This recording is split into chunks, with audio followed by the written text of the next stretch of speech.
This national emergency thing really bothers me, and it's shocking to me how many things that we have talked about in the past are here now.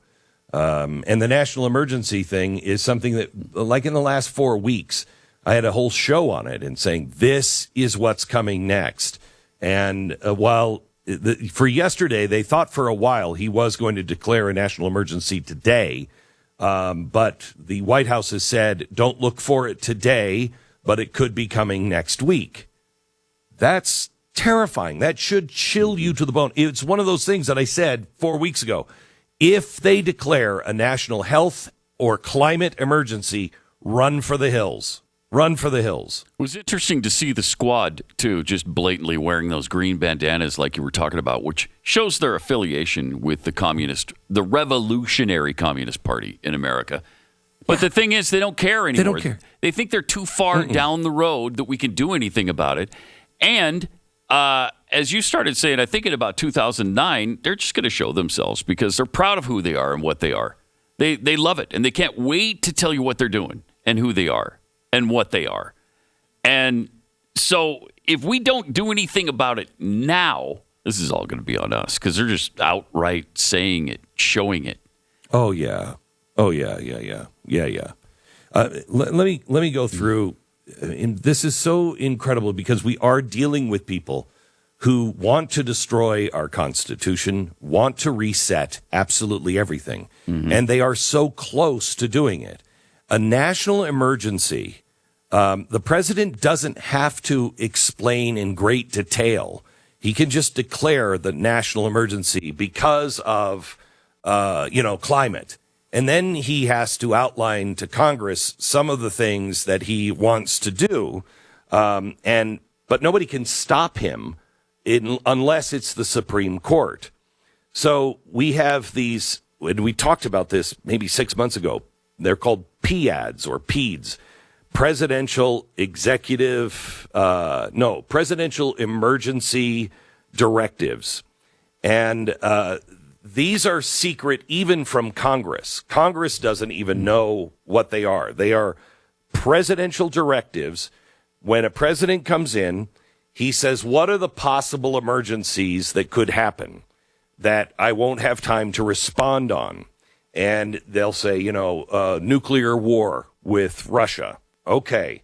So there's a PAD, and these PADs are executive emergency orders that remain unsigned. So Congress doesn't know what they are because they're not in effect. So this was the big worry of the left, that President Trump had all of these PADs already done, and all he'd have to do is sign them, and you can move quickly.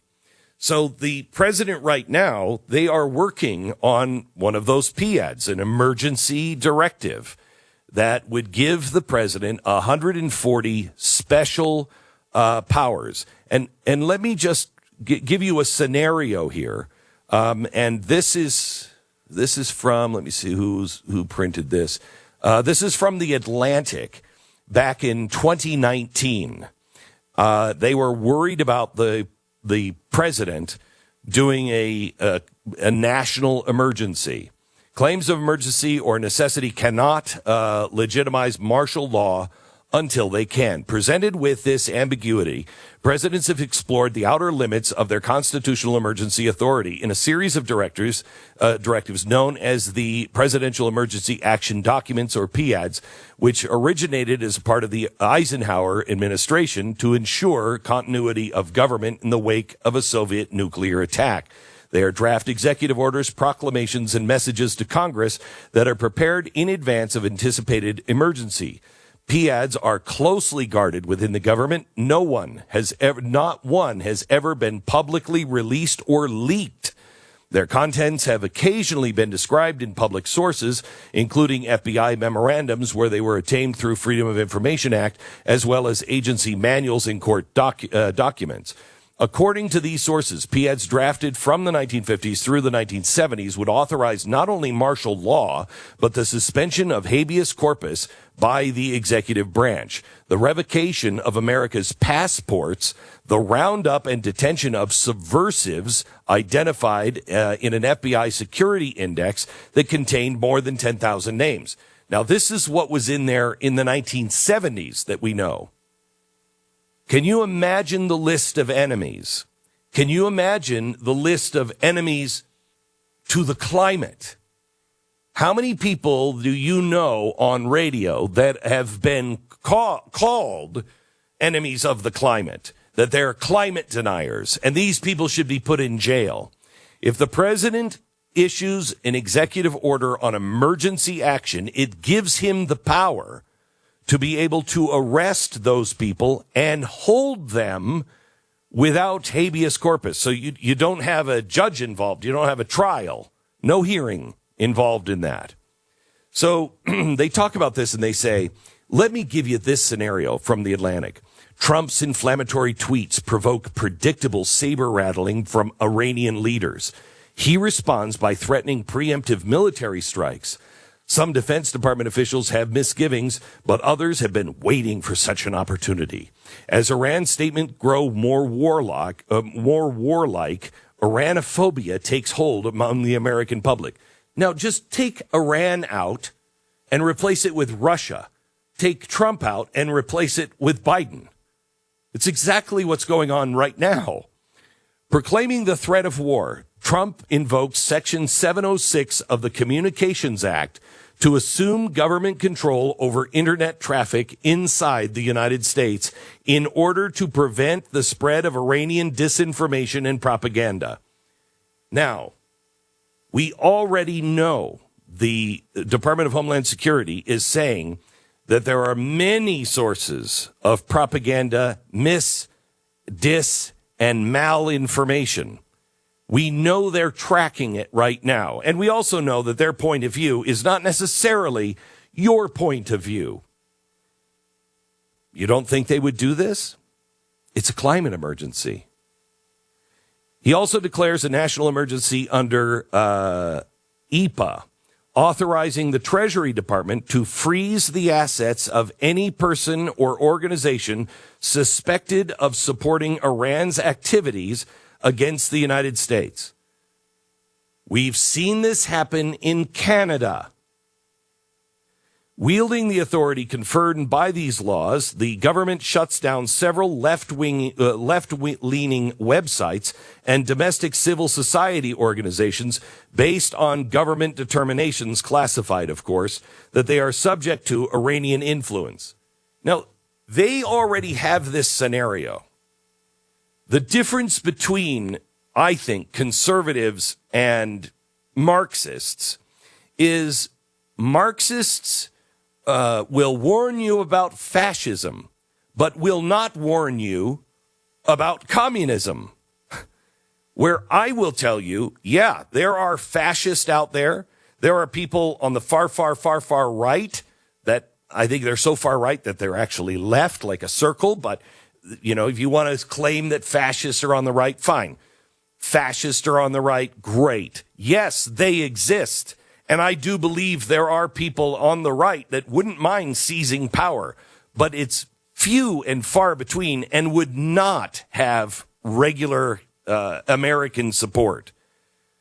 The left, however, that is the Democratic Party. It is no longer the Democratic Party. They are beholden to the Marxist communist left, as evidenced by the green bandanas around their necks.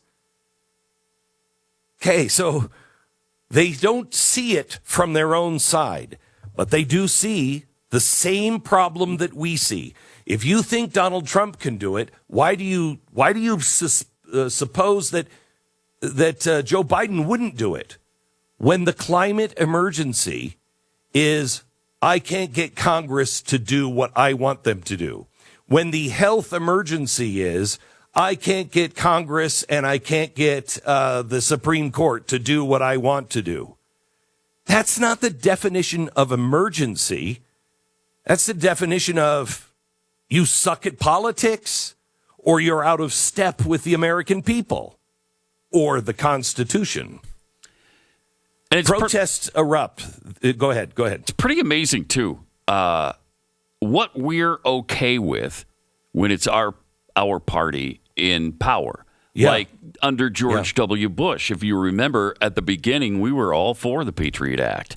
Now, it turned out years later, we realized that was stupid and we shouldn't have been for it. But we were because it was our guy. I'm sure it was the same thing with the Alien and Sedition Act under John Adams back in 1800. You're okay because he's your guy. Yeah, and that's the problem. We can't have a guy. It's why I've never asked you to trust me. I've never asked you to trust me on anything. I've always said, do your own homework and root them in principles. It's why the 9/12 Project was different than the Tea Party. The 9/12 Project was rooted in principles and values. That's where your loyalty needs to be. Not to me, not to anybody else. You can't just follow someone blinding and say, he's my guy. Loyalty is important. You don't just sell people out. But if they are breaking the values and the principles that you hold dear, you need to call them on it. One more thing on this. The Atlantic goes on and says this is the scenario under Trump. Protests erupt. On Twitter, Trump calls the protesters traitors and suggests, in capital letters, that they could use a good beating. When the counter-protesters oblige, which would not happen because that's not what the right does, Trump blames the original protesters for sparking the violent confrontation and deploys the Insurrection Act to federalize the National Guard in several states. Do you not see with what they're setting up with January 6th? Do you not see that this is their scenario? They say it was coming with Donald Trump, but this is their playbook. Using the presidential alert system first tested on October 2018, the president sends a text message to every American cell phone warning that there is a risk of violence at polling stations and that troops will be deployed as necessary to keep order. Some members of opposition groups are frightened and they stay at home on Election Day. Other people simply can't find accurate information online about voting. With turnout at historic lows, a president who is facing impeachment just months earlier handily wins re-election and marks his victory by renewing the state of emergency. Now, gosh, why shouldn't we fear that this could be happening with this president when he's saying he's going to declare a climate emergency and a health emergency? Warning to all Democrats and all Republicans. Any president who is talking the way this president is, and that includes Donald Trump, warning, that's very, very dangerous.